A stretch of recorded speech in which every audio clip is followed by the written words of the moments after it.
भारतीय स्वातंत्र्य लढ्यातील थोर स्वातंत्र्य सेनानी पद्मभूषण क्रांतीवीर डॉक्टर नागनाथांना नायकवडी यांच्या 14व्या स्मृती दिनानिमित्त विनम्र अभिवादन. श्री विष्णू ग्रामीण बिगर शेती सहकारी पतसंस्था मर्यादित नागठाणे, श्री विष्णू विविध कार्यकारी सेवा सहकारी सोसायटी लिमिटेड नागठाणे, लक्ष्मी विष्णू महिला ग्रामीण बिगर शेती सहकारी पतसंस्था मर्यादित नागठाणे, श्री विष्णू उद्योग समूहातील सर्व संस्थेचे चेअरमन, व्हाईस चेअरमन, संचालक, सल्लागार, सभासद, अधिकारी व कर्मचारी वर्ग.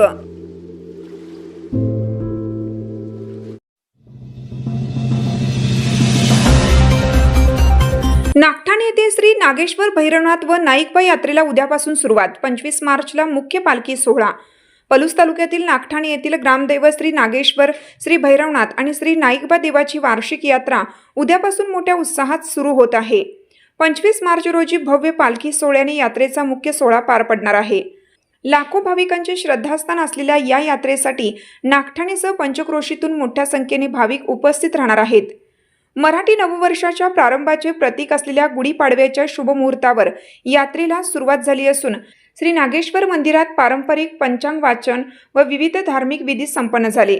रविवारी 22 मार्च रोजी नागठाणे गावची पाल यात्रा उत्साहात पार पडणार आहे. मंगळवारी 24 मार्च रोजी भाविकांच्या श्रद्धेचा केंद्रबिंदू असलेले दंडस्थान पार पडणार असून पहाटेपासून भाविक श्री नागेश्वर मंदिर ते श्री भैरवनाथ मंदिरापर्यंत दंडस्थान करतील. त्यानंतर दुपारी देवांना गोड नैवेद्य अर्पण करण्यात येईल.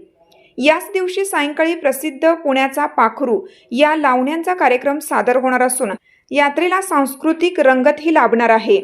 यात्रेचा मुख्य दिवस बुधवारी 25 मार्च रोजी असून सकाळी श्री नागेश्वर, श्री भैरवनाथ आणि श्री नाईकबा या तिन्ही देवतांचा भव्य पालखी सोहळा मानाच्या सासनकाठ्यांसह पारंपरिक वाद्यांच्या गजरात निघणार आहे.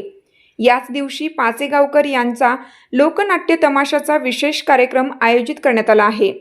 दुपारी 1 वाजता श्री नागेश्वर मंदिर परिसरात तर सायंकाळी 9 वाजता मराठी मुलांची शाळा क्रमांक 1च्या पटांगणावर तमाशाचा दुसरा प्रयोग रंगणार आहे. धार्मिक परंपरा, भक्तिभाव आणि लोकसंस्कृतीचा संगम असलेल्या या यात्रेमुळे नागठाणे गावात सध्या उत्साहाचे आणि भक्तिमय वातावरण निर्माण झाले असून भाविकांसाठी ही यात्रा एक पर्वणी ठरत आहे. गुरुवारी 26 मार्च रोजी सायंकाळी 9 वाजता स्वराज्य फाउंडेशन आयोजित मराठी लोककला व गावखेड्यातील संस्कृती जपणारा भूपाळी ते भैरवी कार्यक्रम व नागठाणे भूषण पुरस्कार वितरण सोहळा होणार आहे.